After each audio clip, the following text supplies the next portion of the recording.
chroniques de la Fabrique du Bonheur avec Sandrine. Bonjour à tous très chers parents. Après un week-end rempli de moments précieux, je vous embarque dans une nouvelle série dédiée à la puissance de nos mots et leurs conséquences sur le développement de nos enfants. Aujourd'hui, nous abordons le poids des mots sur la construction identitaire de notre enfant. Saviez-vous que les paroles blessantes, humiliantes, dévalorisantes ou encore dénigrantes que nous utilisons ont un impact aussi fort que des violences physiques et ont des répercussions négatives sur nos enfants? Elles peuvent laisser des séquelles à vie et endommager durablement l'estime de soi, la confiance en soi et la construction de son identité. En tant que parents, nos mots, nos actions et notre regard influencent donc le comportement de notre enfant.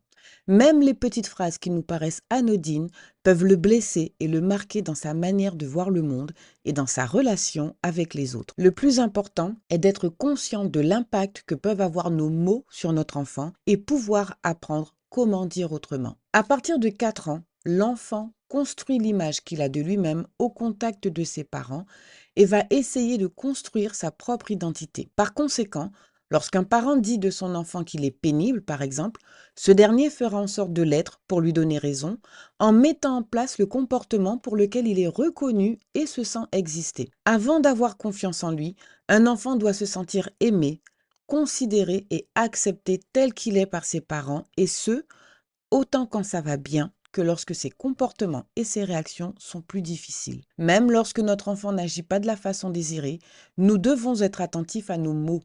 Il doit bien sûr comprendre que son geste est inacceptable ou que son comportement est dérangeant. Toutefois, il doit aussi comprendre que ce qu'il a fait ou dit n'enlève rien à sa valeur personnelle ni à l'amour que nous lui portons. Depuis plusieurs années, nous savons que la répétition d'actions ou de phrases a un impact sur le cerveau.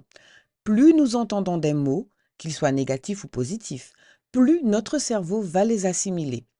Les mots négatifs augmentent l'activité du centre de la peur au niveau de l'amygdale et augmentent le taux d'hormones du stress, notamment le cortisol. Du coup, le cerveau a une réaction appelée archaïque. Il se déconnecte pour notre survie et ne nous permet plus de raisonner de manière logique. En conclusion, nos mots sont donc très puissants. Nous avons le pouvoir de faire en sorte que les paroles que nous adressons à nos enfants soient révélatrices de belles choses plutôt que destructrices. Voilà, très chers parents, notre chronique touche à sa fin. Je vous retrouve demain pour un nouvel épisode. Rejoignez-nous sur le site www.fabriquedb.com pour des séances d'accompagnement parental sur mesure où vous découvrirez les clés pour vivre l'expérience d'une parentalité authentique, cultiver des relations profondes, comprendre vos enfants et naviguer avec confiance dans les défis de la vie quotidienne. Prenez soin de vous et surtout, prenez soin de ces précieux liens familiaux. C'était la Minute des Parents avec Sandrine.